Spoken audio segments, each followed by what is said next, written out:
أعوذ بالله من الشيطان الرجيم بسم الله الرحمن الرحيم يريدون أن يطفئوا نور الله بأفواههم والله متم نوره ولو كره الكافرون هو الذي أرسل رسوله بالهدى ودين الحق ليظهره على الدين كله ولو كره المشركون. I'm happy that find the opportunity to one more time be in the part of the group of dear brothers sisters of Zek MIT Shi'i Muslim Association, and continuing and kind of finishing today the series of the lectures which were titled Imam Husayn's Movement, Reflection, History, Reason, and Consequences. These 8 lectures titled Umayyad Ideology in Practice and Legacy in Hadith. But when I was preparing, I don't think we can reach much to the legacy of Hadith, and even maybe we would more focus on Umayyad ideology and maybe time a little bit about the practice. This is in some way, I would explain it or discussing of redoing or restating in more detail of what partially we said about the Umayyad theory of Caliphate and the Prophethood.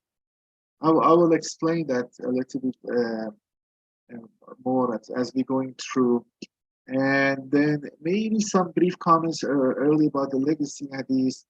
And then kind of the, just go past in the introductory parts. Look, the picture we have is one of the Umayyad Caliph's palaces. This is in Jerusalem, really close to the courtyard of Masjid al-Aqsa or Masjid al-Qubat al-Safra. So, and then it was built by the Walid, and then it was used for a long time, but earthquake maybe damaged it just the last year of their Umayyad dynasty because it was ended in 750 Common Era time. So what is my introductory comments will be is this. Two level, we saw the role of that some of these pro-Umayyad scholars play. And we see another person today. They were sophisticated, I want to say, and as I said before, no government can put the religion aside. And I think they developed a sophisticated ideology for the Umayyad Caliphate, which some of the elements of that ideology is still affecting us even today, or exists a different layer of Orthodox Sunnism, and maybe even directly even affected Shia Islam. I mean, that's maybe surprising for some, but I think it is some layers there, and maybe at the end we can see that. And that was my idea, or maybe later on when we want to see the legacy of Hadith, seeing the tension. There are elements of pro-Umayyad or Osmaniya or even Nasibi elements in the Sunni tradition which come from some of these pro-Umayyad ulamas. And then we have a typical or more well-known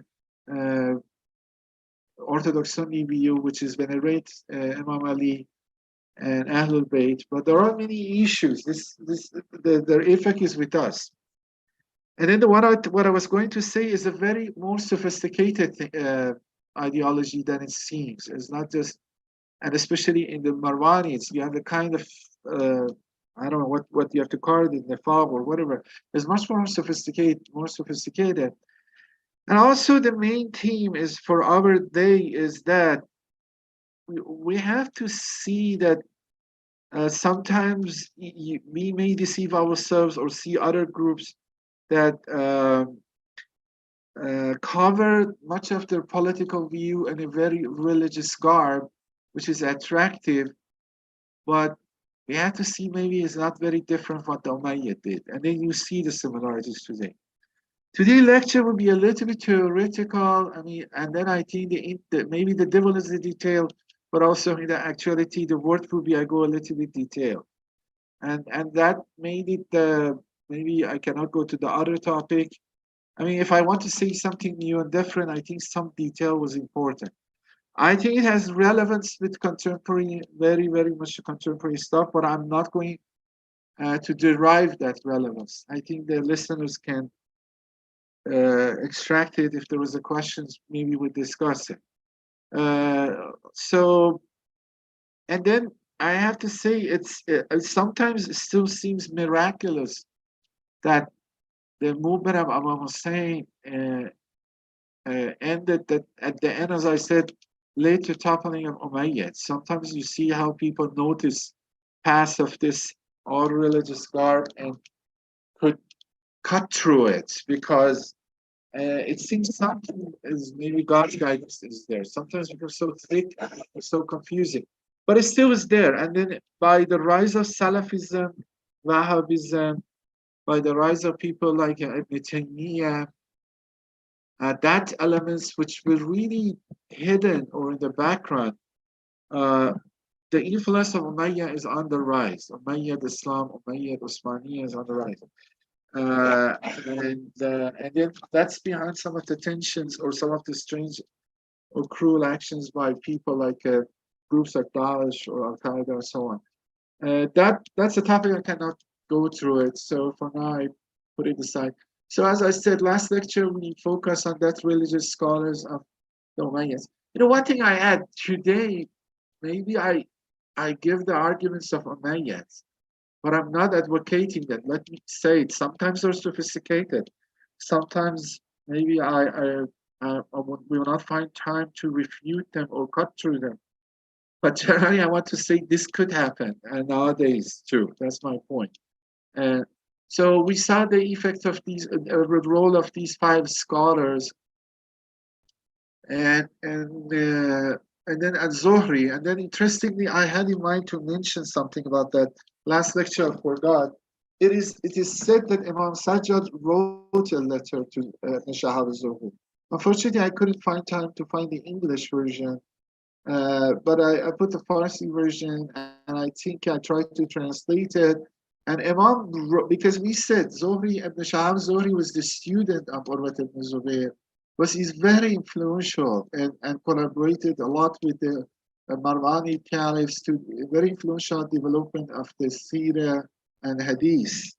And essentially, the Western scholars now claim, the earliest, at least in their opinion, authenticated document we have regarding Sirah of the Prophet Muhammad is what he wrote to the Umayyad Caliph. And then because of the association with Zubair and his son, Urwat ibn Zubair, in somehow, because Urwat ibn Zubair was the nephew of Aisha, so you see what the view was formed by Zuhri is kind of maybe Aisha Abu Bakr view and matched with the interest and views of Umayyad. So if you look to the letter, Imam, it's come to Tarikh Yaqubi, which is an authentic history book. Imam wrote, and definitely Hadith books. Imam wrote to the Shahab that God save you and us from temptations and tests. God save you from the fire of hell. And then he says, God have taken covenant from the ulama, other people, to not hide, referring to this verse of Surah Al-Imran, that when God made a covenant with those who were given book, you shall explain for the people, you shall not conceal it, but they cast behind their backs and sold it for paltry gain. How evil is what they buy. So Imam is telling Ibn Shahab, you're doing this by collaborating to Umayyad and forming or twisting or shaping the hadith and seerah and other stuff in their interest, match their interest. You're doing this. And Imam tells him, oh, you Ibn Shahab Zuhri, you should know that by what you hide, the wickedness, the wrongness of the Umayyads has caused you that the lightest burden you have taken is you have removed the fear and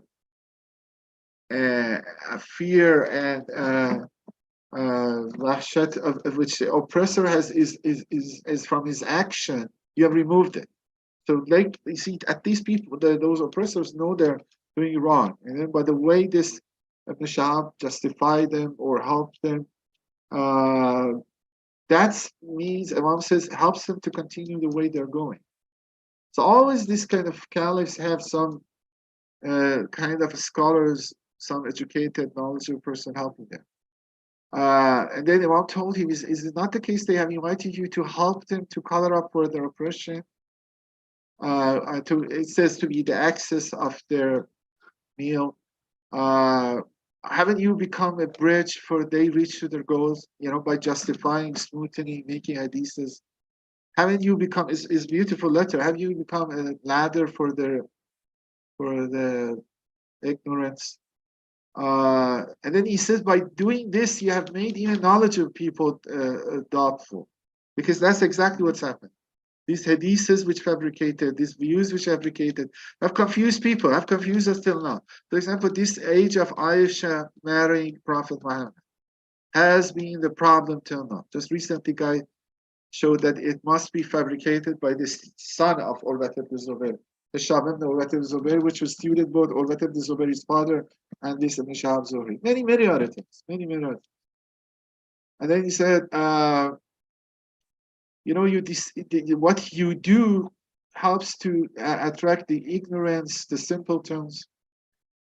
And then he said, the corruption you did, none of their viziers, none of their strongest commanders did, because you made their corruption true and correct and justified in the eyes of people. You justified it. And I mean that's maybe sometimes the function of scholars, unfortunately today too. But what we will see that is the sophistication of the theory they develop. And then Imam told me what they give you in the reward. It doesn't worth it. Why you do that? Why are you doing that? Because Imam knew he was raising in Medina. So Imam was 100% have saw him. It was knowledgeable, it was bright, it was prodigy, but he puts his knowledge, talent in the service of the Caliph. So he was younger than Imam, about, we can say, 10 years, and then a little bit more, and then leave Imam too. Yeah, the other thing which we didn't find, and then even you see mentioning his name, that is regarding the fabrication of the hadith. I mentioned all these three, but because I'm not talking that topic, which I think is interesting. Maybe we need a separate talk. Is one of them is this role of Abu Hurairah. He's the one in Bukhari has narrated the most from 5,000. Is much more than combined any of the caliphs, Imam Ali, even the other three caliphs, everybody. And it is narrated in Saghat al-Ijli that Muawiyah give money to this guy started fabricating hadith. Then money stopped, or reverse. Here it says reverse. Give him money, he wouldn't say the wickedness or wrongness of Umayyad. Stop money, then he start to collect money. So it says Abu Hurairah, with the money he reached, hiding the truths and so on. And the one which is important, look also the chain here. Mar ibn Rashid asks, as the Shahab Zuhri asked the Shahab Zuhri. And then, but this time the Shahab says the truth. Who was the writer of the agreement, peace agreement, Hudaybiyah peace agreement? And then the Shahab laughed. It was Ali. But if you ask these guys, means Umayyad, they will say it was Osman. But look, Ibn Rashid is also a writer of he's good relatively. He's a writer of Sirah, one of the ones, earliest one, and kind of is important for the history of Sirah because written before Ibn Ishaq, and recently again was edited and published by San Anthony, professor in Ohio State. And then it seems who narrated from him was Abdul Razak. Although Abdul Razak maybe Zaidi Shia, but Abdul Razak has Musannaf, is very famous. As Musannaf Abdul Razak is 10 volume and is the first collection or main source of hadith collection which Bukhari and other people picked it up from. Nowadays Western scholars like more Musannaf Abdul Razak ibn Abi Shaybah, because these are less filtered, less edited. These are before Bukhari or Muslim or so on. And they are interesting. You know, even a Shia, I think these are the ones we love to go because very often you find both views in it. And then, but you see who the Shahab is how much influential. Ma'mar is a student, Abdul Razak is student, Ma'mar. Although sometimes they have different professors and different, they go for different teachers.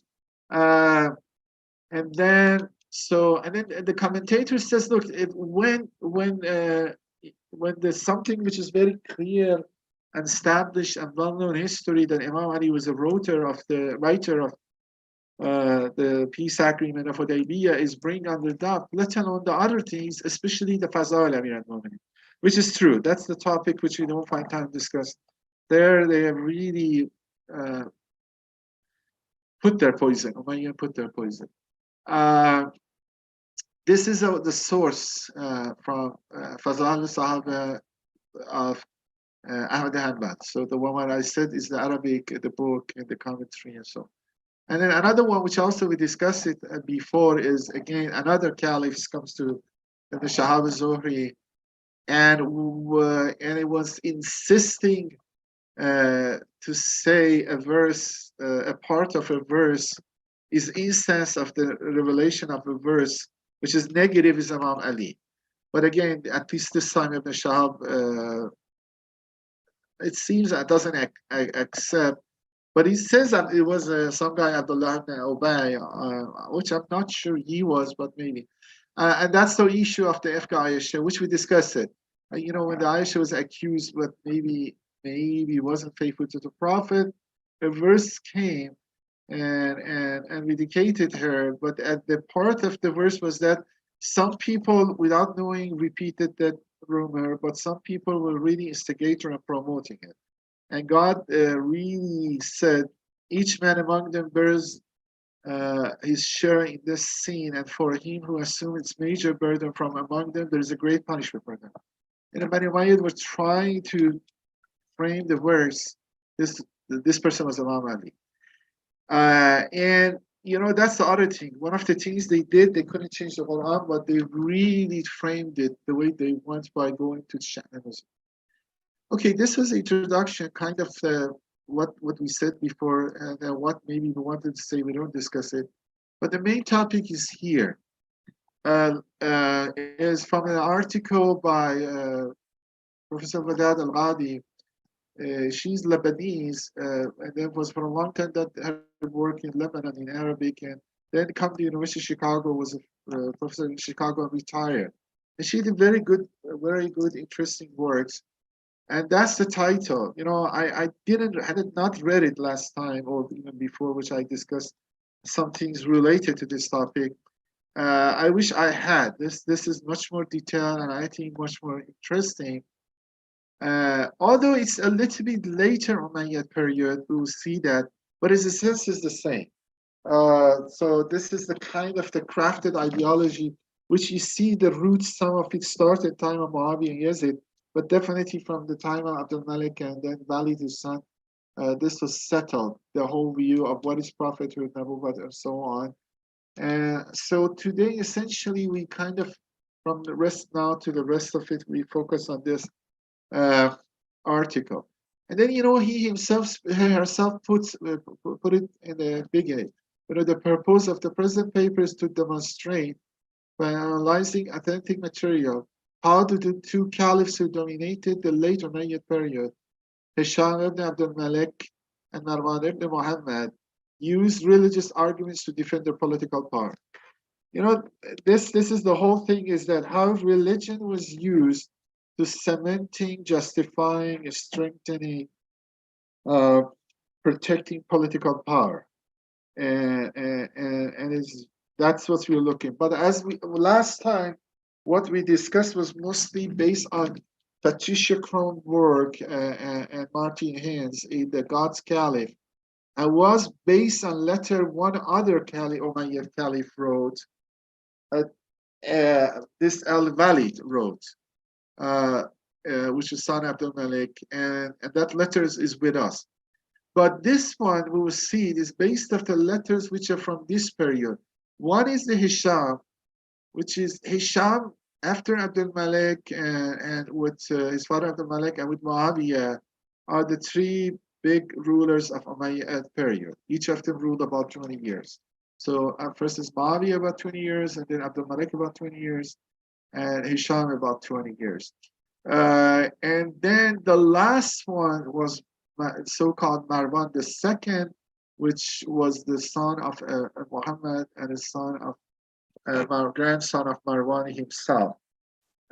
So we are talking about this latter period, but what I was saying, this is the ideology established, and what we were saying that despite the uprising, Imam Hussein, they continue this way. But if there was no Imam Hussein, this would have been definitely our view established, or much worse, maybe have been established. Imam Hussein's uprising slow it down at the end, at least that we said it many times that the Abbasid revolution was a Shi'i revolution in a sense, on top of the Umayyads, and this Marwan was the last caliph. So the last caliph, the year 750 is the end of Marwan. Now, where we get this source this time is an interesting one. These are letters by written. So what I mean, we say where we want to get this ideology because from Umayyads, because the problem is that the documents from that era is not many, and then the Western scholars also suspicious anything come from Abbasid. They said Abbasid were enemies of Umayyads, but it's not that so simple. That's actually Abbasid, unfortunately, pick up many of those Umayyad elements when they start see the rivalry with the Shias, and after a while when they start to feel threatened by the Shias uprising, they start to pick up the same elements. So and that's still why we does. But these are the letters written by al-Hamid al-Katib. He died at year 750, which is 132 after Hijrah, which is exactly the same year, the end of Umayyads. And we'll see soon.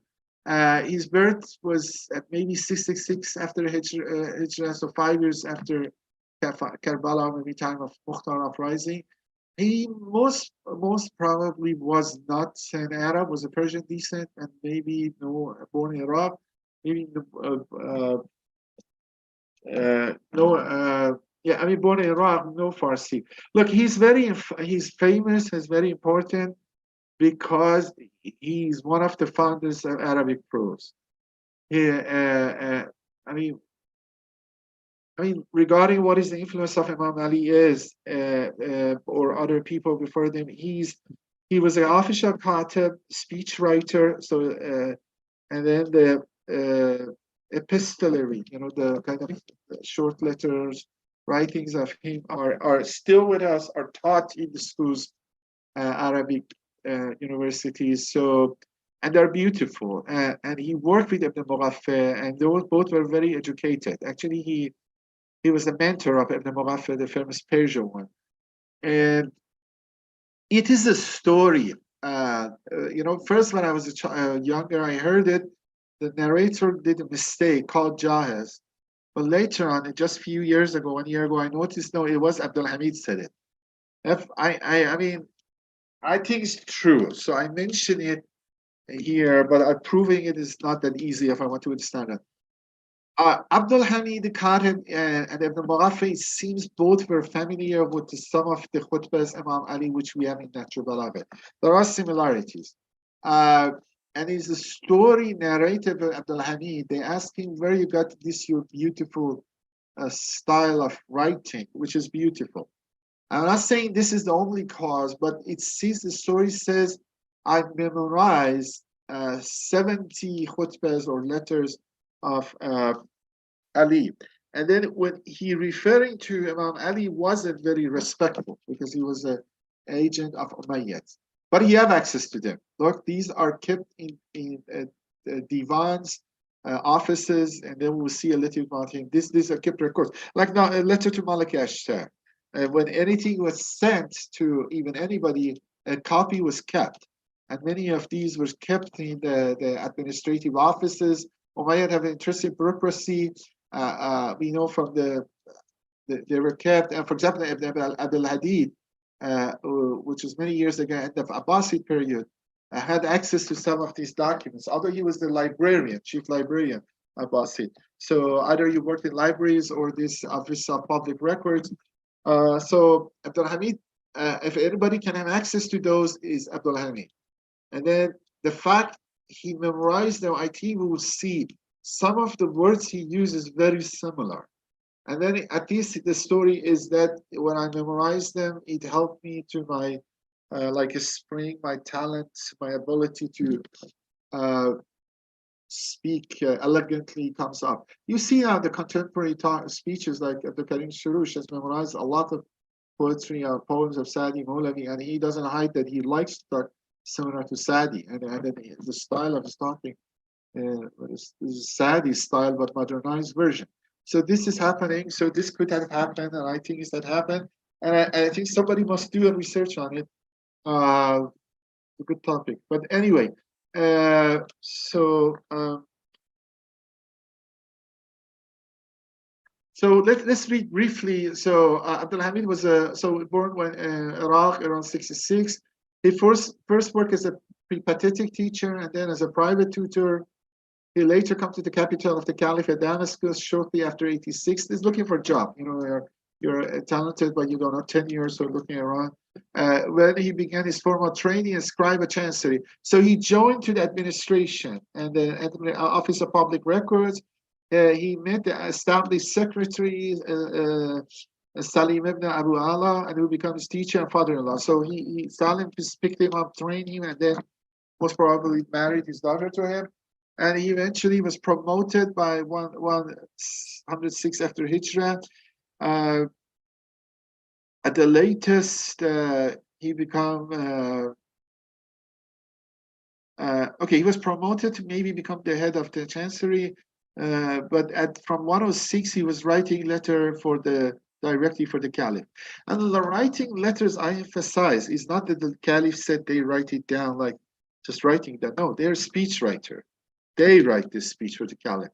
Nowadays, we have U.S. president's speech writers, and they're very influential, and they're intellectual guys, very trusted, knowing all the politics or attitudes of the government. So they're really close advisors. For example, I know, there was a U.S. Patrick Buchanan for some writing speech for Nixon, many years ago. These guys are very talented guys, and later on, usually they or for example, Clinton speechwriters, some later on get positions, so on. So these are intellectual people.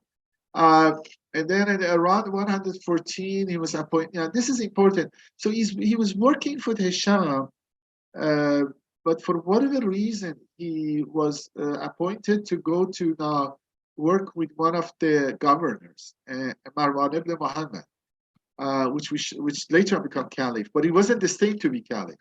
And actually, he's very exceptional. He's one of maybe the only caliph, but as Imam Ali, which is really commander, fighting himself, really, fighting the war. Because if you look at the genealogy, it was not clear he would become caliph. There were other people in the line. And then one other problem he had, his mother was an Arab. And then this is another story. I think it was Kurdish. And then, so, I think it was a little bit different, not the main branch of the family. So he went fighting with the Armenia and Azerbaijan to conquest, capturing Muslim lands. But then he sent to him, and then when there's some strife happened in the capital and the caliphs start to go against each other, an army liked him, were loyal to him, and he picked up the army from Armenia and Azerbaijan, went to Baghdad, to Damascus, and get the power and become the caliph. And he's the last caliph of the Umayyads. But the point is that this is around the same time uprising from Khorasan by the Abbasid Abu Muslims started.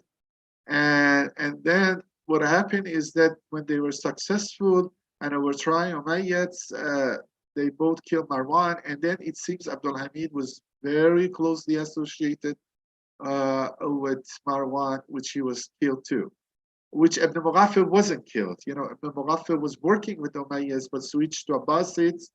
later on was killed because he was close to uncles of Mansur, second caliph, but then there's something happened and he was rude to Mansur on behalf of uncles of the Mansur, which Mansur when kind of settled down his uncles. One condition once he wanted the head of Ibn Mughaffal. Anyway, that's another story. Now, both the caliph and his chief secretary were killed by the agents of the victorious new regime, Abbasids. So, but what is the importance of this is that this guy is for 25 years is at the head of this Umayyads and interacting with the caliphs and writing their official letters. Actually, I mean, to be true, he is the ideologue. He is the one, not the caliphs.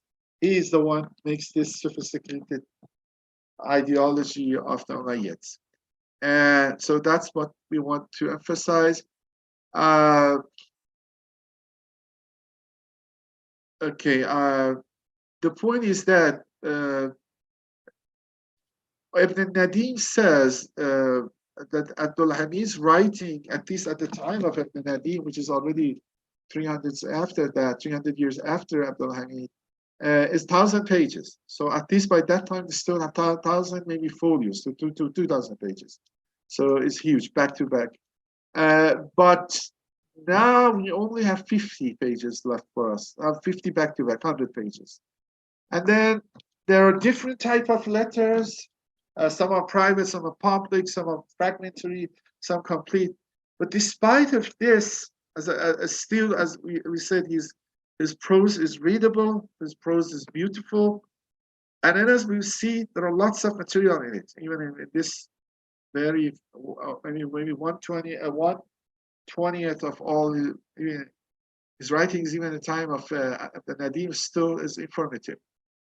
So let's start to investigate the letters. It would take a little bit, maybe to 10 o'clock around that time, and it would be a little bit dry. But I try to at least, it's like a theological discussion. But I have to go. You feel it. Is a serious matter. It is complicated, and it is. And then you can see something like that could be there. And then you have to reflect for the sake of apparently religious, complicated edifice. Is it true? Maybe it's not true. And how you feel it's not true. I don't know. I think, really, purity of heart is the most important thing. I mean, somehow God tells us, okay, this is a big edifice, but it's not true. So what we are looking is the image Abdul-Hamid has projected. There are other stuff in these letters too. It's not all ideology but the one is extracted and organized and presented by Dr. Wadad al-Qadi is very interesting. And that's what we look, the images there, but that we can call it really Umayyad ideology. It is late, but as we saw, Walid was similar. And this must have been developed earlier. And our contention was that these guys were not, they were sophisticated. There were many Christian or other advisors with them. There were very sophisticated philosophies of ancient times. This theory was developed earlier. And one other interesting thing, two other interesting things, maybe I mentioned it, is related to other things. Wadad al-Qadi has another article, which is interesting, the influence of Quran on al-Hamid al Katib. Besides Natural Balagha, which was our view, and that story we heard, Quran is very clearly manifested. That's no doubt in al-Hamid's writing. So this is also Wadad al-Qadi kind of hints. That refutes those guys thinking Quran is late development. It's clearly there. This much knowing, much influence. It must be solid Quran knowing everybody. It must be hundreds of years established, well known, not just developing time on Abdul Malik. But this is another story. So I mean, this guy, I'm not sure how much sincere was. Sometimes maybe he's sincere. He really think his truth like that. But sometimes you're in the service. I'm not judging Abdul-Hamid personality.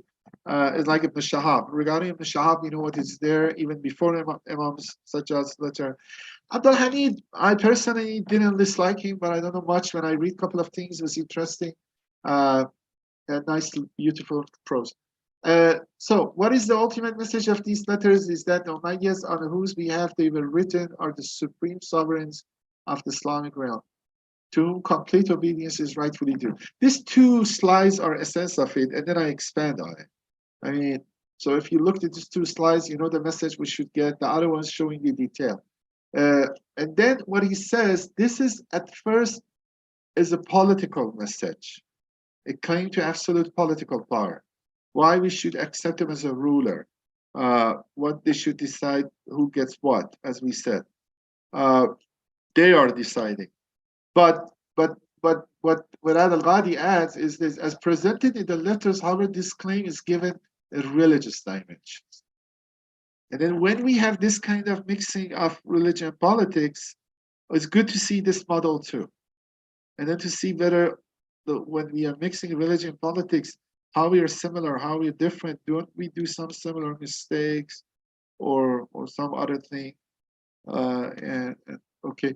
So indeed, it is almost entirely clad in a religious garb. So the political theory clad in religious garb. The way in which this is achieved is twofold: one function in the level of theory, and another level of practice. Unfortunately, I don't think I reached level of practice, which was very interesting. But for now, let's go with level of theory. Okay. Again, this is again summary. On the first level, an ideological structure is erected in which is developed slowly and gradually and systematically a carefully crafted, logically argued conception of the caliphate, the central component of the message. Again, you see what Imam Sajjad was saying. I mean, whatever al-Hamid did, I don't know what his intention was, but again, some bright talent come and gives his talent in the surface of caliphate and helps to establish it. And still we have the problem, you know? Still people are really look to these caliphs as their ideals.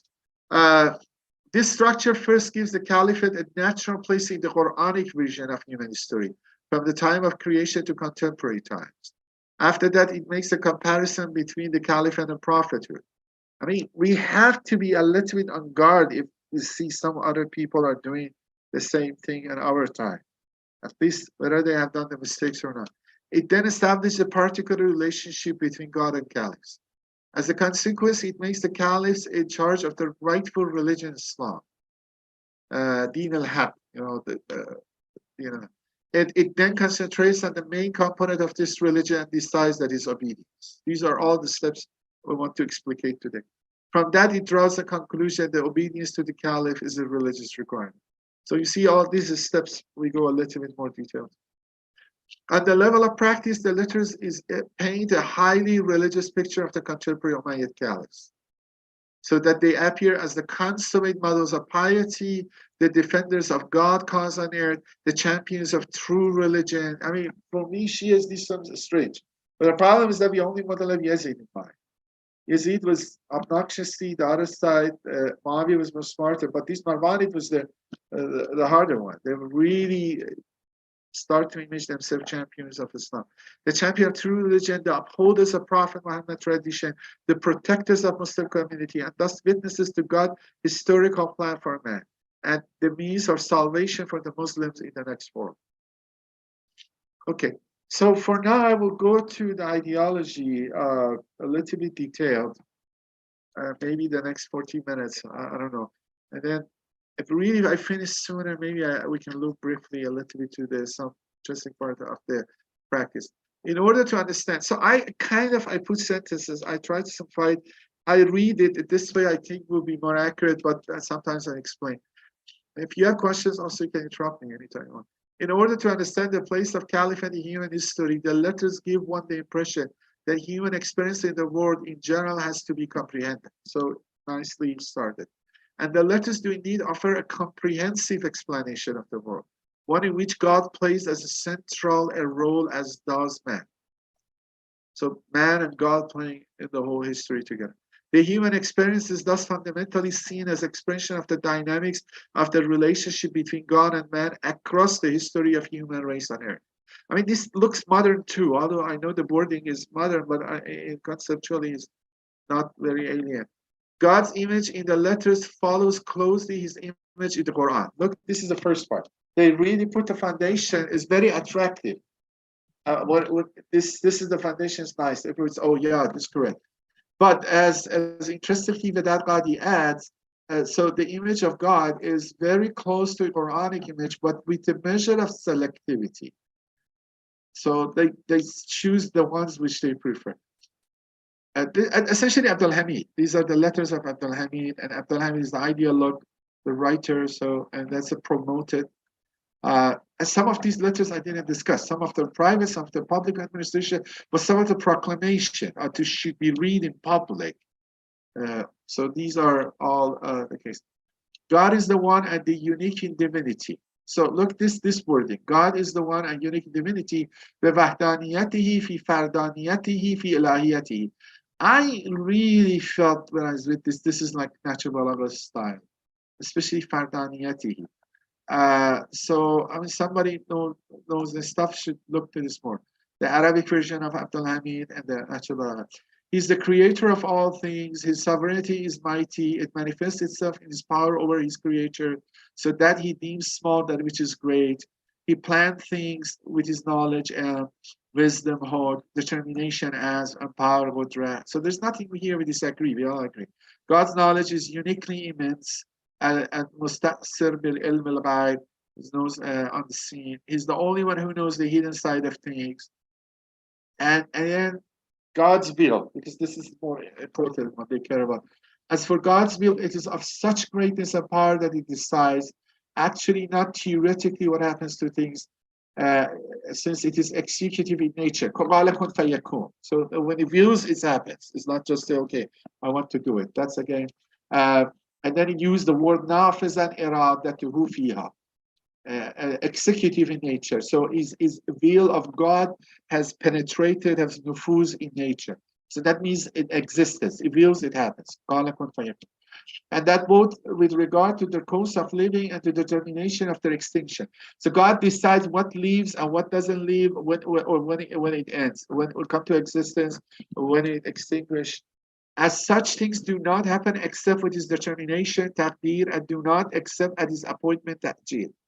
So the term of the things given is the name ajal. So they use the terminology Quranic. So this part is important. You know, this theology is letter is full of Quranic. So fully engaged with Quran. Quran was established, you know, those kind of the whole issue of history of Quran if you're interested. But we are looking at another angle. The term of things given ajal just as in the Quran. Like the Quran also the letter gives its epithet musamma. So it says ajal and musamma, predetermined appointment. Indeed, ajal is the only last phase of fate, al-ghaza, and destinies, al-aqdar. Here use the plural, qadar, ghaza, qadar, aqdar.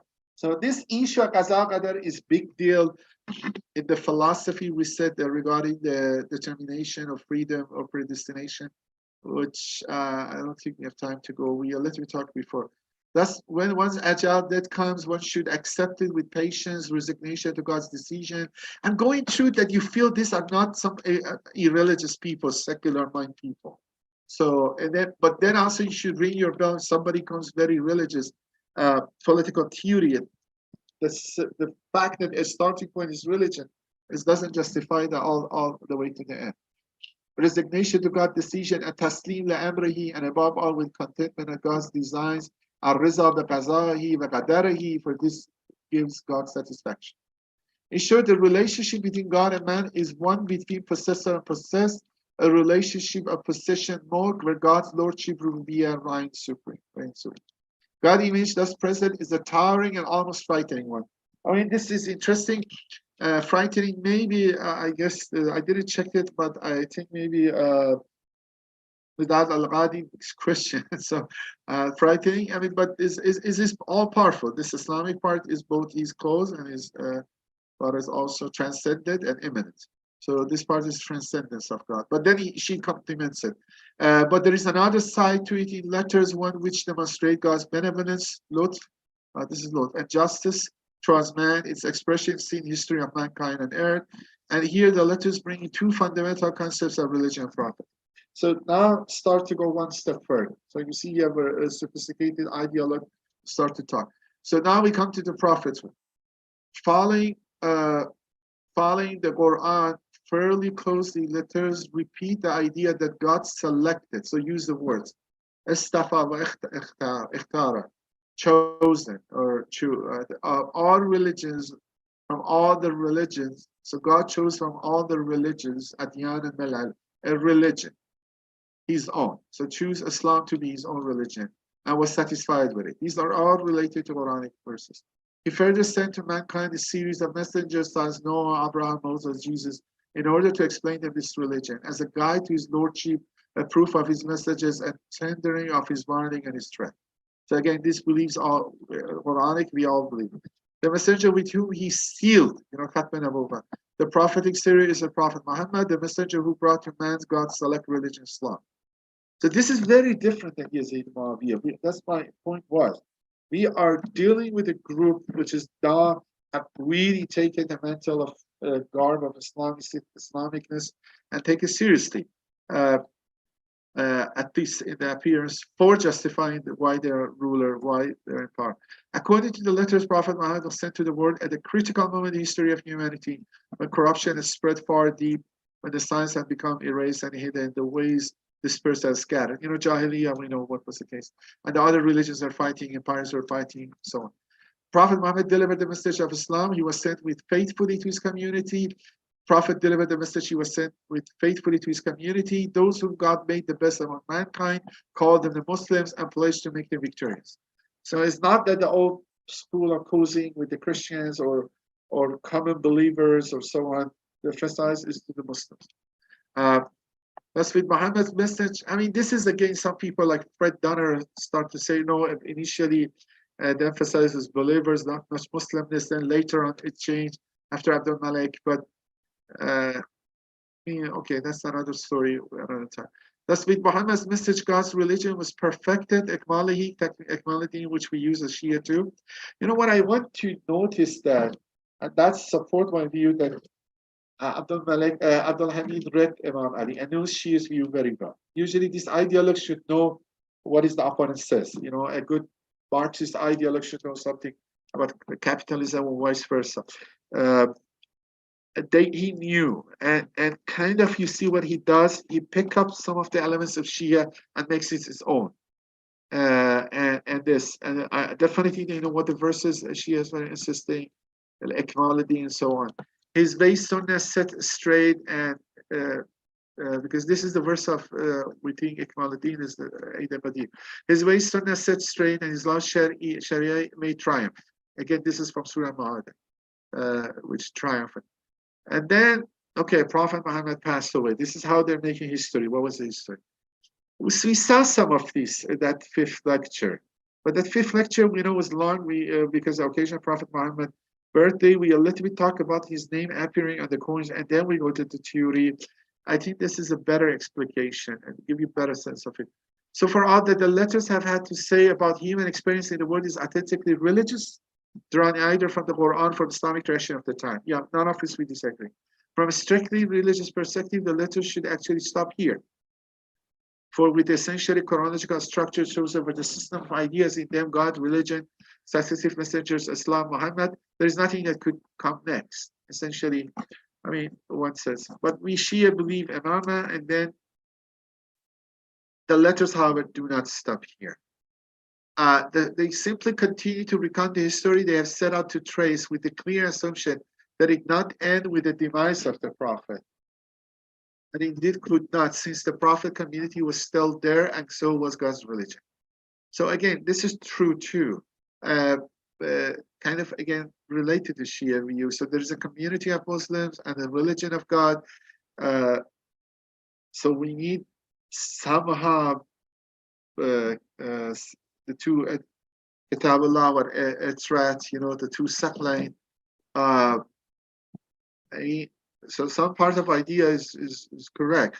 The death of the seal of prophets, the letters implicitly conclude just mark the end of one stage of the history of man on earth, the prophetic stage. But gradually you see the theory is start from the same place but drifts.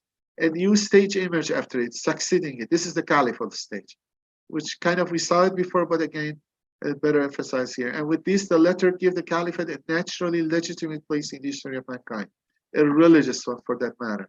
But to make the point of reference for it, the quintessentially religious institution of prophethood. You know, they connect, they tie caliphate to the prophethood. And this is a historical legacy, Islamic world. So that's how whatever institution of religion or politics can be separated. It has not been easy because from the beginning, even in the Umayyad or Sunni part was mixed, in Shia is another way is mixed. So we are a little bit, we have our history. It cannot be completely irrelevant, our history.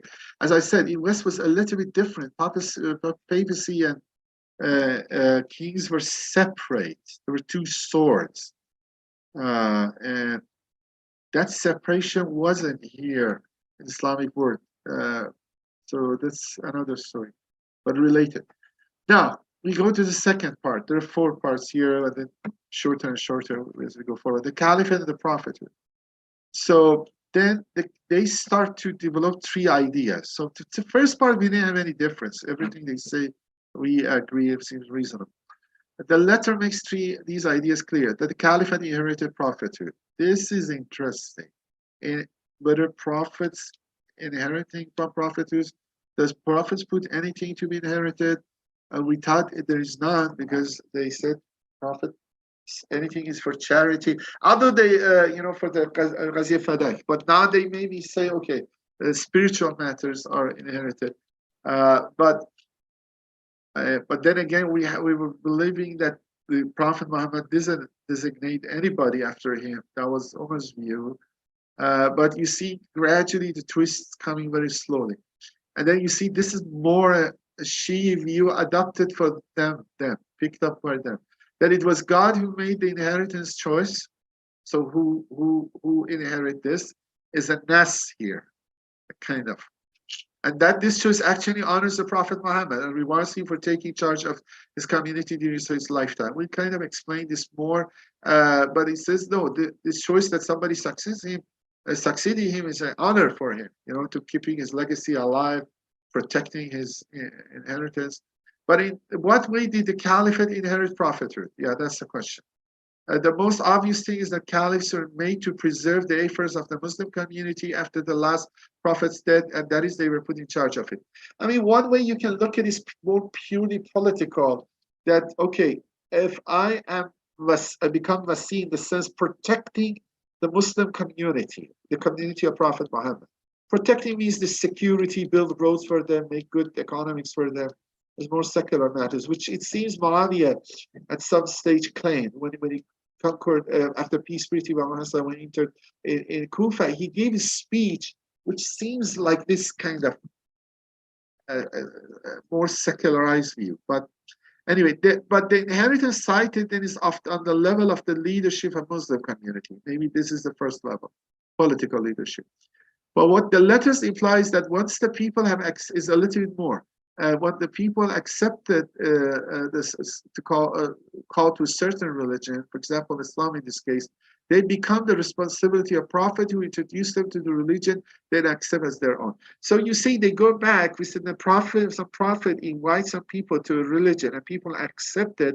They become his ummah, and then become kind of partially they connected together. And Prophet has some responsibility toward them. And then we see even in the end of times, when people are resurrected and go to the judgment day, every ummah is with his own prophet.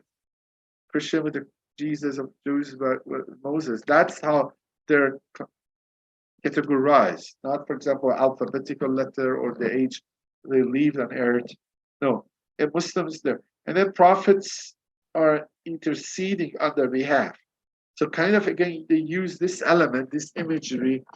He becomes, as we have seen, the protector, supporter, organizer, in addition to being their guide in the matters of this world and the next. In short, he becomes, this is a function of prophet yet. In short, he becomes their political leader after having been the religious ideologist. So he was responsible for explicating religion, and the revelation by God, but also he takes the responsibility of protecting them.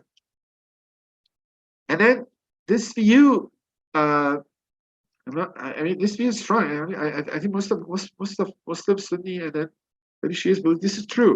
I mean, this is recently some people say that the function of the leadership of the Prophet wasn't essential to his mission, as accidental, Azati or Arazi.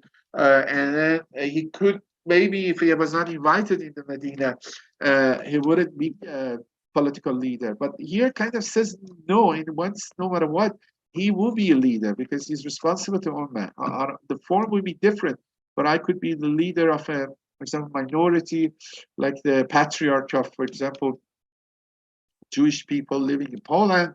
I'm still in charge of my people, and so on.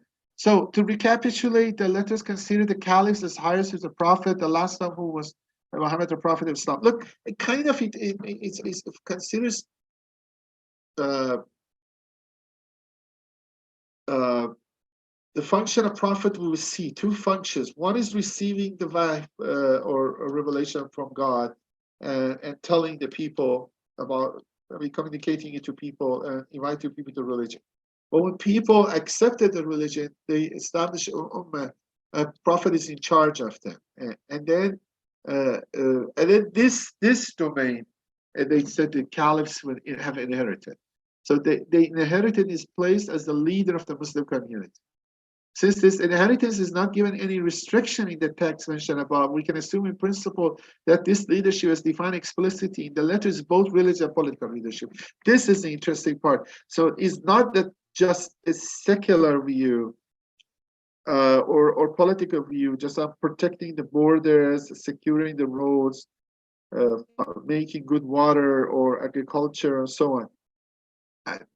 Look, the latter Sunni theory, as we said it also alluded to before, believes that religious matters after Prophet belongs to the domain of ulama. And the caliphs are political leaders. So kind of like the two-sword theory of the medieval Europe. But this is the later thing. This is after Ahmad ibn Hanbal, 240, 100 years after Umayyad, wants to establish. And that was also nominal. I mean, that was the tension. Ma'mun didn't want to accept it, was to keep the religious authority or leadership for himself. But after he died soon, that project failed. So, but let's see a little bit more this part. Because this is, again, like very much Shi'i Imam. The political leadership of both the Prophet and caliphs after him consists of taking charge of the community of the Muslims, as identify a social group. The religious consists of, political would say it, the religious consists of such things as preserving religion, explaining it, defending its community, in short. Whatever falls outside the basic dogma and laws that are dictated by the one source of religion, God. So it kind of put the limit like that. You cannot change the, for example, what Quran or Prophet says regarding heaven, hell, or punishment, or what prayers you should do, what is the number of rakas are. Those are settled by the Prophet.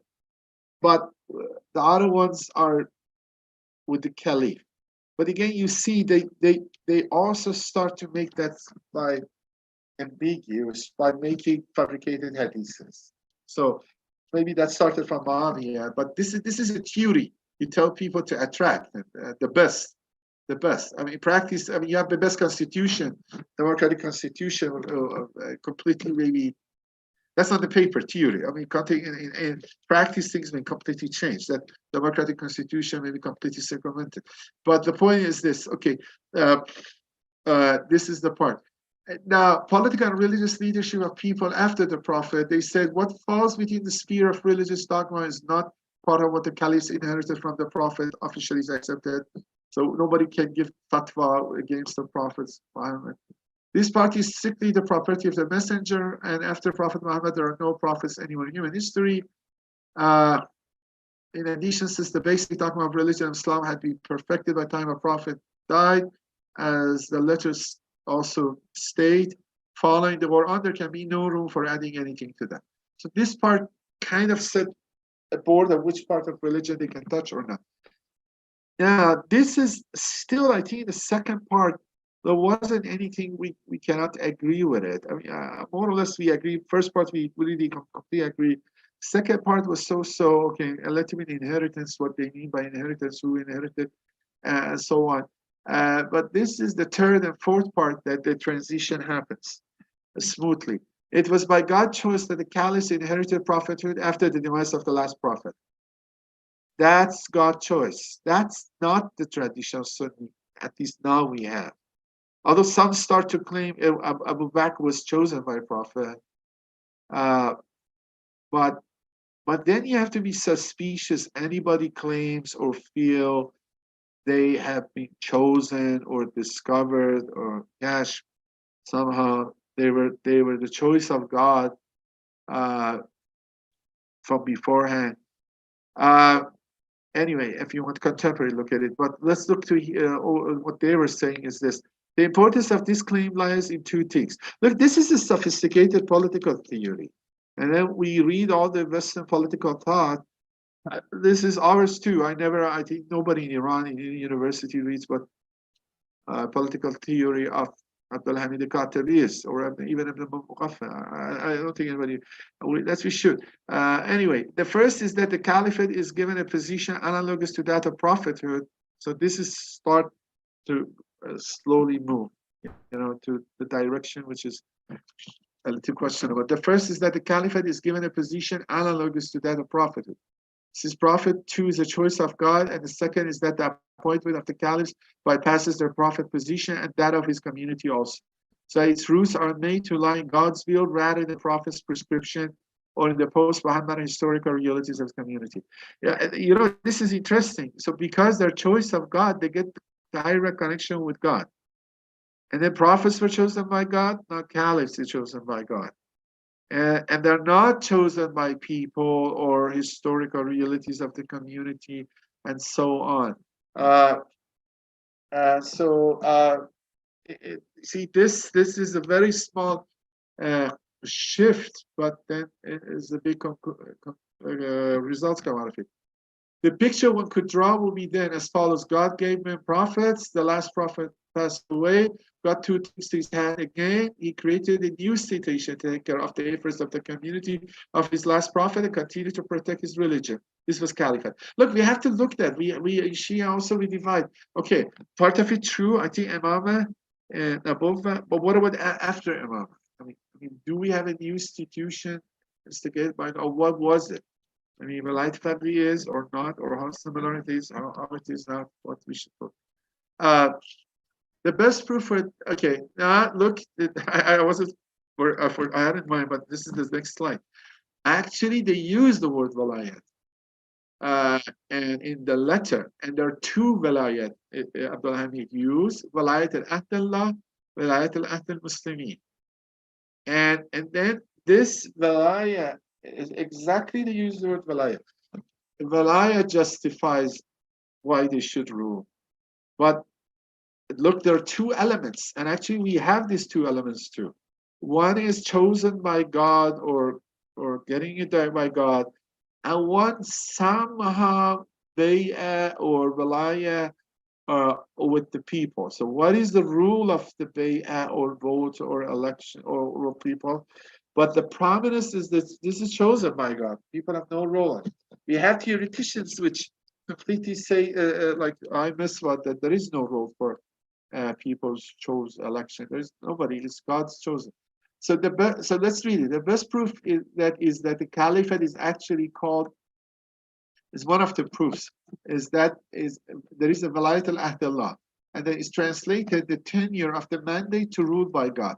So that is the authority comes by the act from God. The mandate God give to this person. Why I have to rule, I have Walaya on you, because God give me the mandate. Like I go to somewhere, I say, okay, I'm not the commander of this battalion. But somebody give me the authority mandate to rule.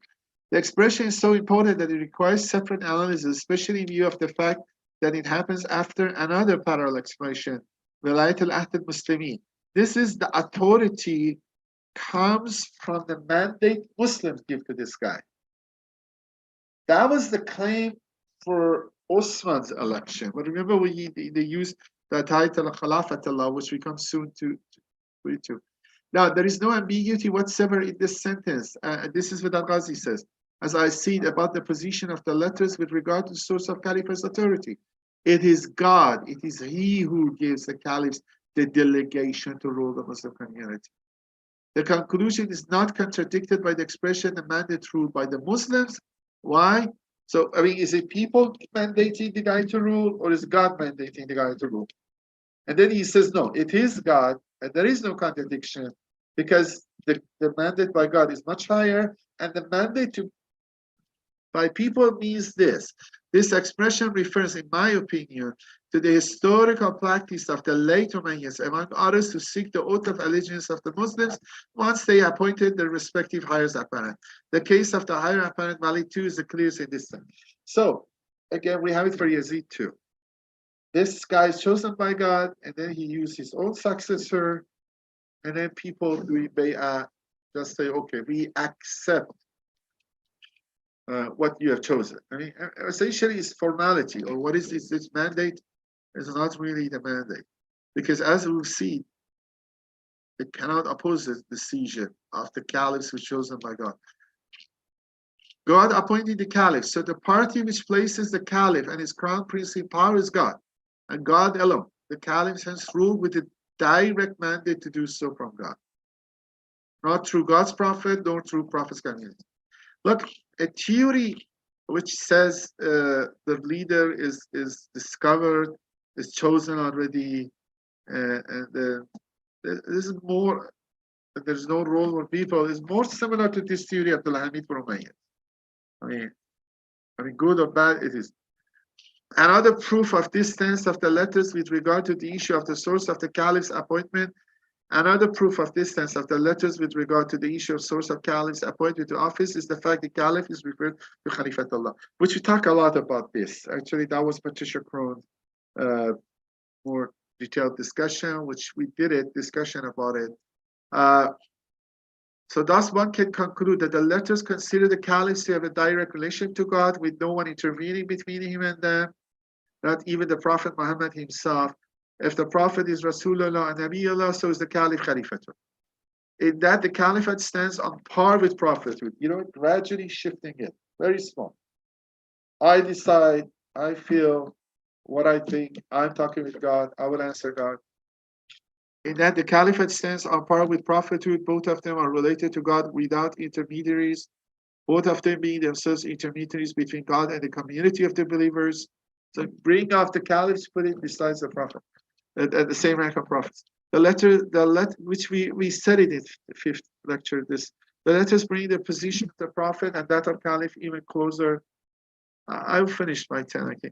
The letters bring the position of the Prophet and that of Caliphs even closer when they assign to the Caliphs a kind of intimate relationship between them and God, and as much as they have done so in the case of the Prophet, perhaps even more. So they go cementing it, make it, there's a formal, a little bit now, they're very close, intimate relationship. What do you mean by intimate? Kind of to make him awliya Allah, or let's see, very interesting. For one thing, the revelation of the message of Islam to Prophet Muhammad, which is only implied in the letters, and it never mentioned it in al-Hamid, is counterbalanced. So prophets chosen by God, caliphs chosen by God. Prophets receive revelation, so at this way communicating by God. What about the caliphs?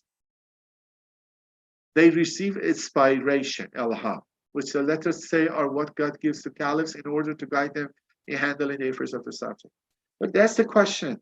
I mean, the attitude that some present ruler, have some direct guidance from God, or in contact with the unseen Imam, 12 Imam, is the same. I mean, anyway, that's another story, but again, this has some similarity. For another, precisely as is the case of the Prophet, the caliphs are made to form a kind of alliance with the God, so they are actually at God's agents on earth. Thus, God is praised in one letter for making the commander of the faithful undertake, and then the function goes higher. The agent of God, they are the one who really manifest as truth of God on the earth, as Harahaqi, and it were taught, though the Caliph, that such the right, through the Caliph that such right is upheld. So really they become important for the plan of God. It seems God is dependent on them now. And it seems if they're not, there's something, a plan of God is fails. And that's then you really think if you lose the system, something happens in the God plan, in God's power. Your nizam, protecting your nizam or any sake become as equal to everything. Anyway, indeed, going a step further, nothing short of a full identification between God's cause and the Caliph is claimed without any ambiguity. So whatever Caliph wants is God's cause.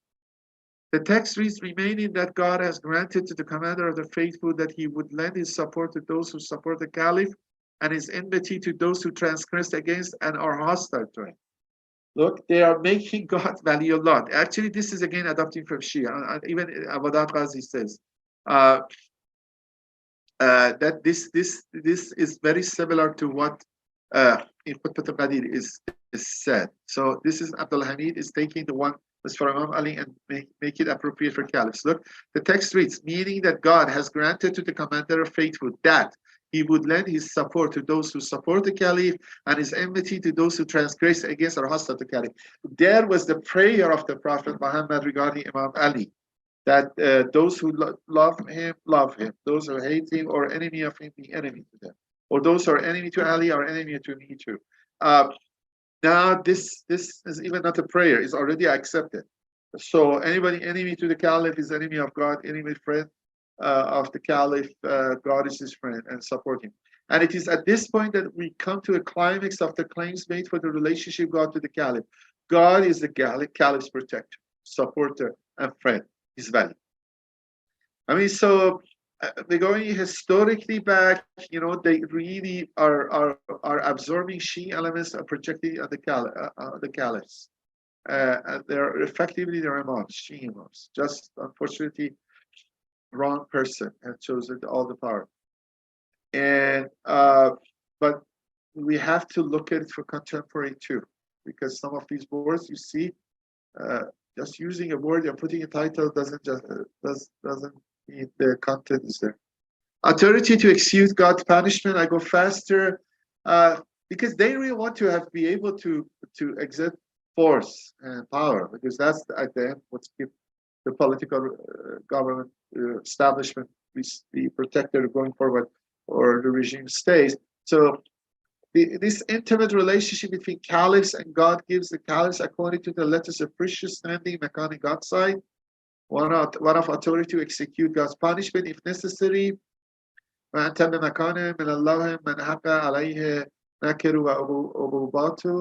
we can do those.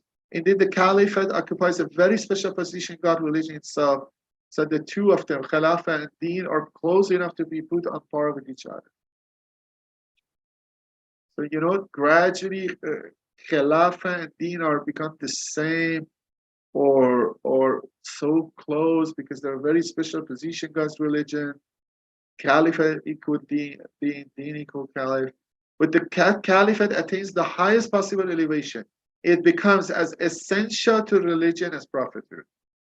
With the divine mandate to rule the community of the Prophet and take charge of the land of God, Biladullah, and with the sure promise to be guided and supported by God, no less than prophethood. You know, we have all this stuff given with Caliph. It was supported by God, guiding, ruling the community, and then you will see the next step is going the community and obedience. This is the last part we kind of look is this. The letters take one more step in the direction of establishing a religious basis for the Umayyads, political power, one that would secure for them the obedience of the Muslim community. So they really want this part, this because they want the people to obedient following. So having established the specificity of the Caliphate to God's religion after the demise of the Prophet, they move to locate the place of obedience and religion, give this place a pivotal grave status, connected with God directly and its opposite. So obedience is connected to God. Its opposite, disobedience with devil.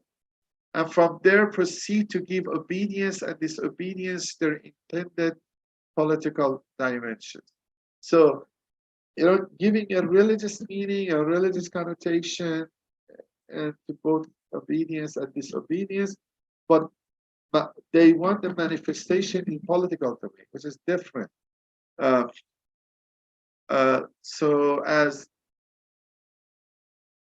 So you see, obedience to Umayyad Caliph is a religious requirement for all Muslims. This is the one they do it from. This they are able to conclude, as they indeed wanted to, that absolute obedience to the Umayyad Caliphs is a religious requirement for all Muslims.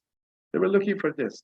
The letter then goes on to define obedience in words that assert unambiguously its religious character, but cementing it with religiously. That's the powerful part. God has made obedience the basic order nizam of the religion he chose for himself. Obedience that is not merely a religious concept, it is the cornerstone of religion in the absolute. Is the cornerstone of religion in the absolute. The very factor gives shape to God's religion. I dropped these parts, but if you go what they really say, God has made obedience the basic order nizam of his religion. The religion he chose for himself, Islam. And then the meaning, the word Islam, taslim, also helps to this image comes out. Obedience is duty required of all Muslims. Obedience is also a fundamental condition for God's support to the Muslims. Only if they practice it would he make them victorious over their enemies, a matter to which he is fully and absolutely committed. The Muslims should Atiullah, is interpreted like this. Is the ruler, and obedience is absolute. The Muslims should practice obedience also because it is a virtue in which God has put together all the branches of goodness. Is a virtue which is not piety the virtue, obedience is the virtue, which all the branches of goodness is hidden here. The kinds of godliness, of virtuousness, of beneficence, all are hidden here. Indeed, the obedience is the means by which one makes his religion sound. It's very close. I mean, you have to be obedient to the order of God, but not everything somebody else says in the political domain or the image of obedience is contrasted in the system postulated by the letters with that of its opposite, disobedience. A lot they discuss actually more about disobedience, because then again there were more manifestation of disobedience. The source of disobedience is the devil. From religion, the letters make the shift to politics. Interesting enough, the shift is articulated much more clearly in the case of disobedience than obedience. As I said, they were more about that. The devil begins by when they go to disobedience, the terminologies are really clearly political. The devil begins by prompting the people to discredit the people in charge, to start criticizing the people which are Masuliyat Dara, and then he stretches further into arousing their complaint, discontent, and anger at them. And after that, he embellishes fighting the people in charge. I mean, you see, you cannot say these are wrong too. This is so complicated. In some aspects, it could be wrong. In some aspects, people being dissatisfied with things are their right. I mean, we have it in the time of Osman and later. After that, he embellishes fighting the people in charge for them, thereby making them reach the greatest destruction and the biggest evil possible. They call sedition or breaking of the unity is the biggest evil possible. And then al-Qadi adds, this is political enough that it can be translated very clearly politically, because this one it started religiously, but it's really, when you go to disobedience, is all examples of political. And then she says the sentences mean that disobedience leads gradually to widespread civil strife. In its early stages, civil strife is expressed by what seems to be rather innocent behavior, discrediting the rulers and finding fault with them. But maybe fault is with them. That's the part that doesn't allow. And then mixing religion and this by political ruler worldly matters. This is maybe the problem. Now, the problem with such seemingly significant behavior is that it does not stop there. One starts, other things follow, sometimes like a rosary, which when it breaks and one bead falls from it, the rest of the beads follow suit. Thus, the people who defame the rulers soon find themselves going one step further. They began to complain about those rulers filled with complaint, then they express their discontentment with the rulers. You know, they have the example of Osman, uprising against Osman and so on. After that, they become even more daring. They voice their anger against them. They reach this point, they become highly excitable, indeed vulnerable to any call from any group to disobey their rulers. In other words, to rise against those rulers in rebellion, thereby breaking the unity of society and leading the society into abyss of right and destruction. The problem is that there is nowhere discussing the behavior of the rulers. It's both-sided. You know, right is two-sided. That's exactly clear in everything Imam Ali says. For these guys, is one-way street. Only people should obey the caliph, and there is nothing really what the caliph should do. And what happens if caliph is not sticking to any bargain? It's not any bargain. There's only one side. The caliph is chosen, and whatever it chose is right. That's the problem. And then you have to accept it. So into an abyss of right and destruction. God makes it obligatory for people to obey him. People should obey the people in charge of obedience.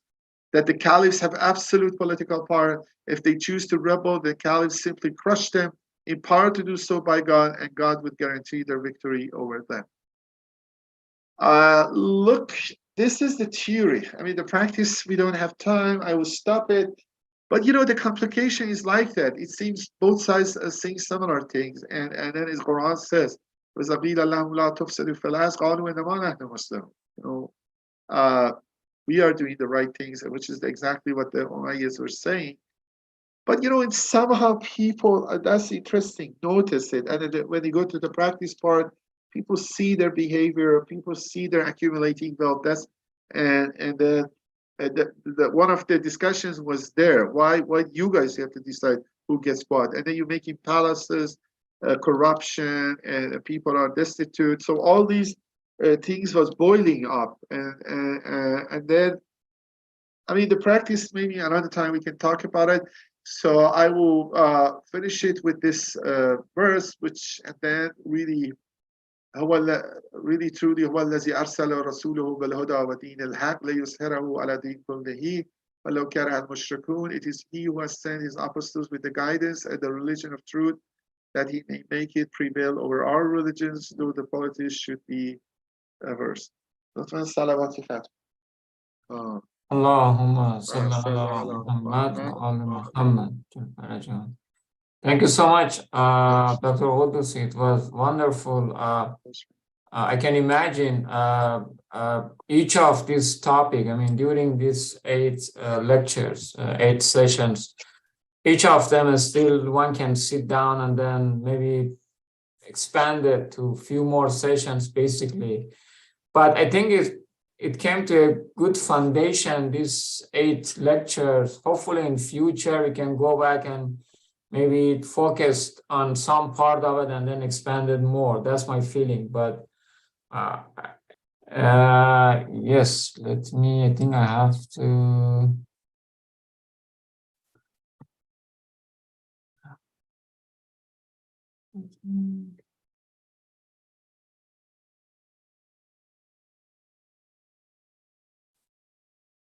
Good. Salam. Thank you for your great talk. I have 2 questions, maybe more. So the first question is, in the classical Sunni doctrine, they actually distinguish between Khilafat and like the religious authority, which is different from the idea of Umayyad scholars. So, but so in this sense, they are actually separating Sunnah from the Khilafah, but at the same time they believe in Jama'at. So it's important to keep the Jama'at, and just you don't have the right to revolt against the rulers. I want to know if this is influenced by the Umayyad scholars, or there is other reason.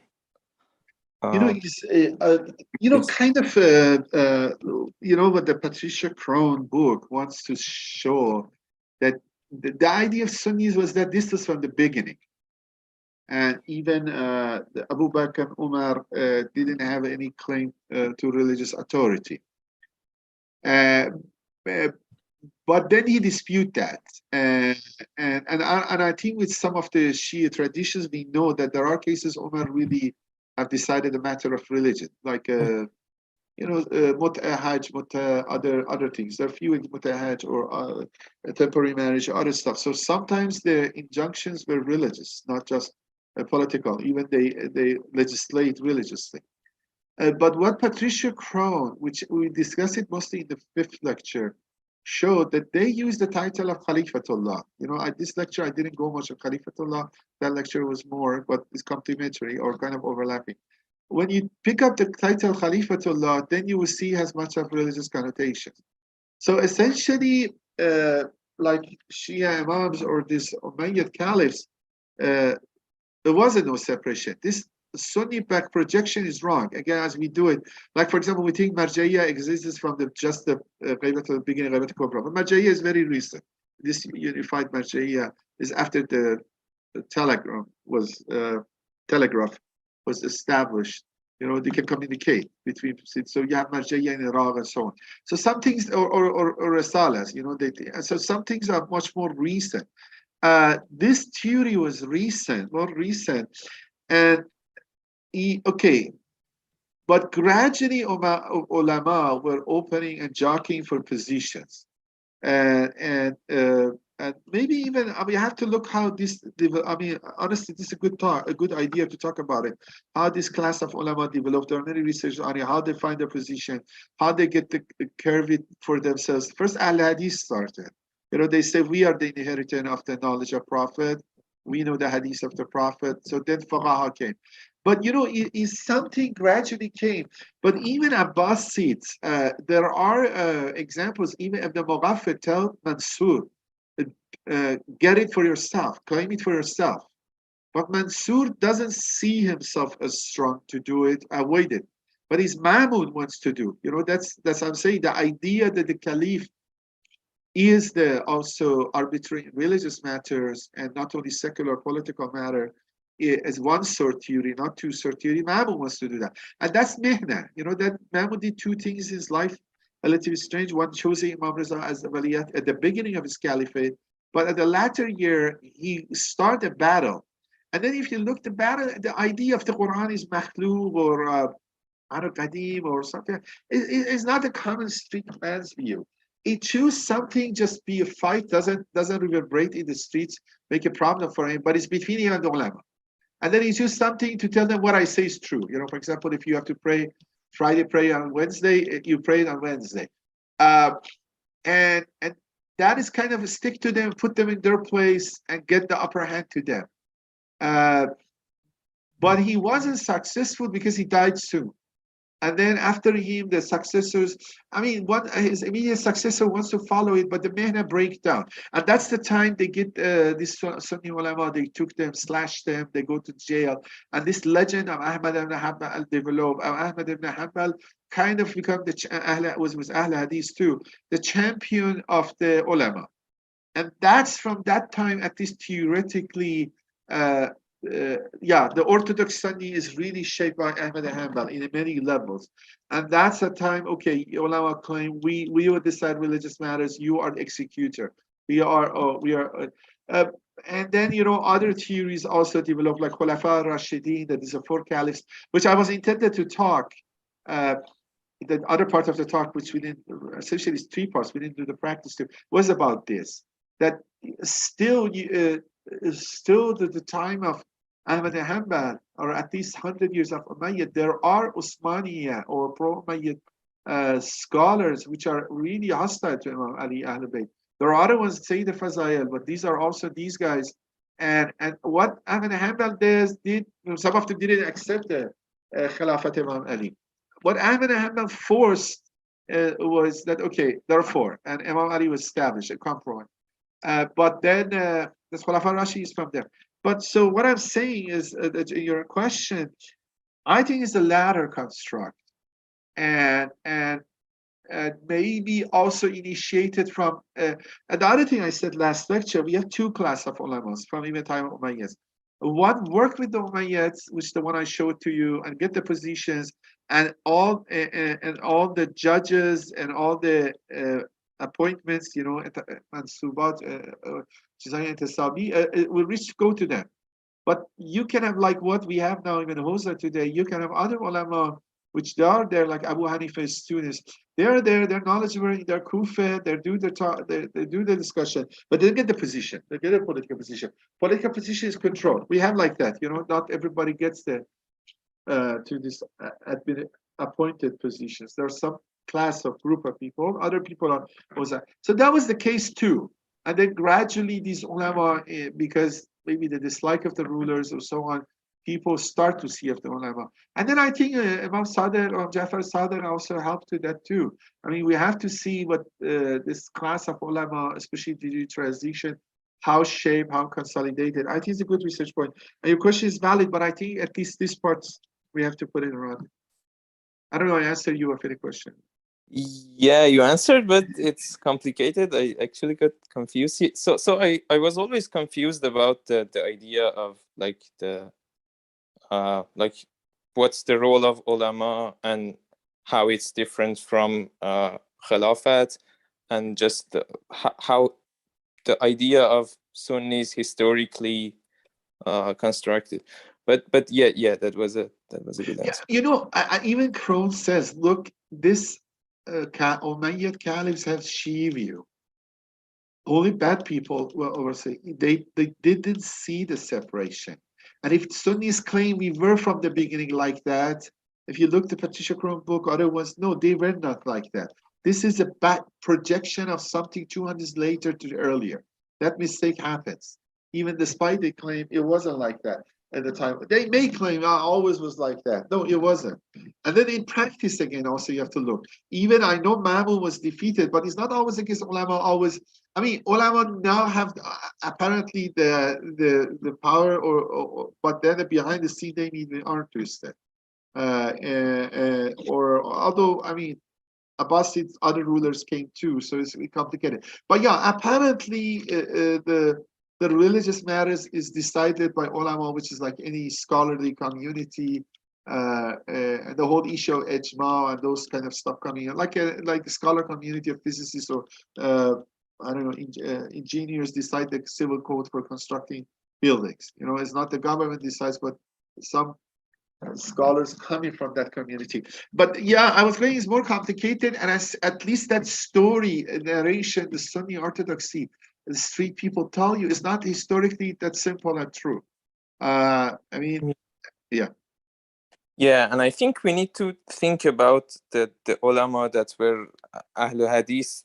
We need to think about them maybe differently from other ulama, or I mean, okay, maybe the wording also Ahl Hadith also, because Ahl Hadith are two groupings among the Hadith scholars, but generally they start to, you know, these somehow, look, for example, even political authority of the ulama Shia, they didn't from the beginning very clear they can claim it. So you see, these historically developed. Now here, gradually they got the idea who embodies the religion.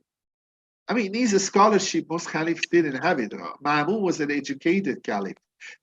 Mansur was the second most educated caliph too. You know, you need somebody knows something to go claim religiously. If the guy cannot read the Quran or the grammar, usually the caliph doesn't claim that. But the point I'm saying, gradually they feel, okay, we know, we have the body of the religion because we know it. And that's also in Europe was partially like that too. You know, they from the beginning they have two source of power, the two-sword theory, which we kind of also mentioned it, but always a question one, who has the upper hand? And the popes claim we are the upper hand. You have to work under us, but gradually you see in reality the shift of power change, and nominally maybe still was a pope but emperor. But yeah. Let me go to if you want other questions. Yeah, I have another question. So in the Umayyad ideas, like Umayyad scholars, they said that the caliph is chosen by God, but one question arises that they had to answer, that who is caliph actually? So is caliph necessarily from the Umayyad descendants, or it can, or actually they are anyone who has the power. So yeah, this you see in this practice, light. can we Yeah, know who is caliph? So what's their opinion about like the early caliphs? Why they didn't believe that Imam Ali was a rightly guided caliph? That's the questions I think that they should mention somewhere and answer yeah. them. And you know, some of these theories are not necessary for logical consistency. You know, sometimes you just push it to people get to the obedience. You know, yeah. For example, this not breaking the Jama'ah. So why Muawiyah break the Jama'ah if Imam Ali was a caliph? Why he didn't obey? And then he has to go say no, he wasn't. They have started to do that. But that's also the second topic which we could have discussed about the legacy. That is, they start to dispute any fazail or anything. Oh, they said no, he wasn't. His caliphate wasn't consummated, so he wasn't caliph from the first time that Umayyah rebelled against him. But you know, that's you know, we for the Umayyads maybe you know, that philosophy. You see, they play on that. We're not saying these are true, but for deceiving people, simpletons is good. Look, the Jabr theory also they use predestination. God wants me to have this position. We didn't today discuss that much. I mean, the first one got it. They say then he chose the second one, kind of so against the Turianas. And then this was the case. Usually they choose the successor, and the successor happened to be his Umayyads. I mean, not necessarily always the son, but somebody in the family, and the one who choose. So is kind of again you see the similarity is with the Imam.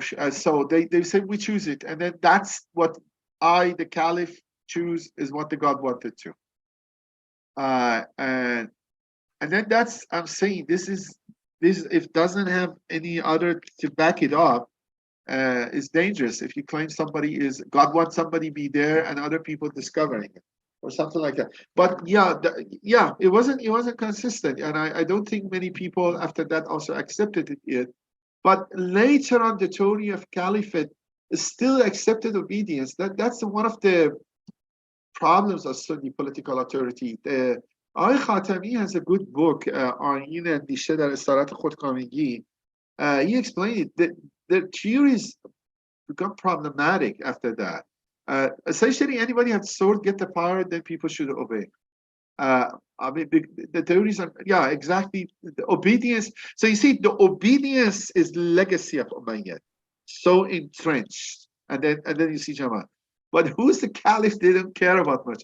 Just the guy who gets got the power, gets up. Because it's difficult. You know, any question you ask brings the question justice, other stuff or not. Yeah, they wouldn't ask who give the right to the Yazid, but generally, I mean, they would say, I mean, somehow Osman was, you know, it's like something you repeat it many times. People are not thinking about it. It is how give the Osman. And then, you know, I said it last lecture. One problem for Osman was that Osman didn't have the qualification at all. No commanding position, no anything in the war, no nothing, anything. And it was old, but and he didn't even act for to get the caliph, at least apparently. But he got, as soon he started to believe that because of all of these, and now he's a caliph, this got what he wanted. That's the will of God.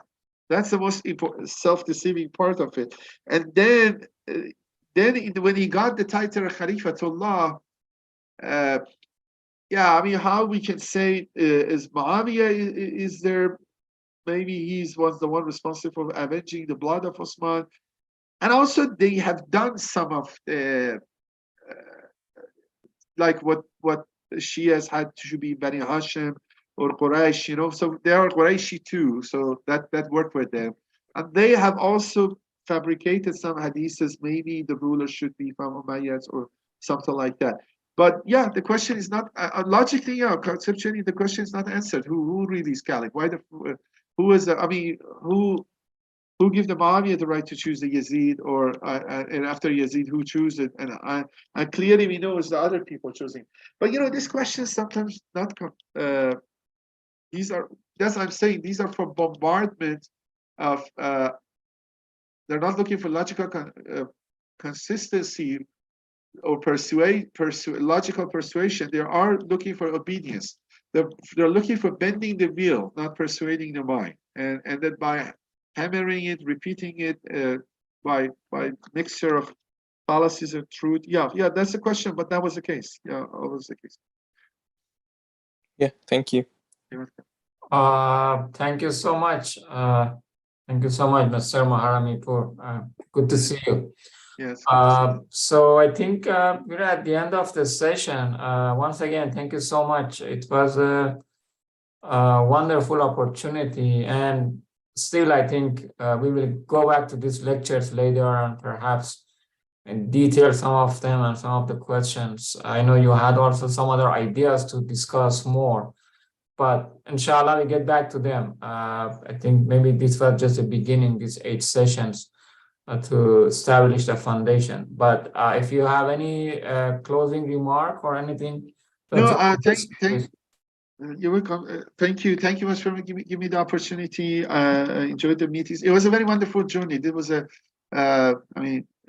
takes a while, but it was learning for me. I enjoyed to do it. But as you said, there are some ideas, and then topic open. I always, inshallah, hopefully find time to do it. I'm thankful for you and the Zerk, and then give me the opportunity, and the people who put the questions really help me or shape me to think more better. Thank you very much.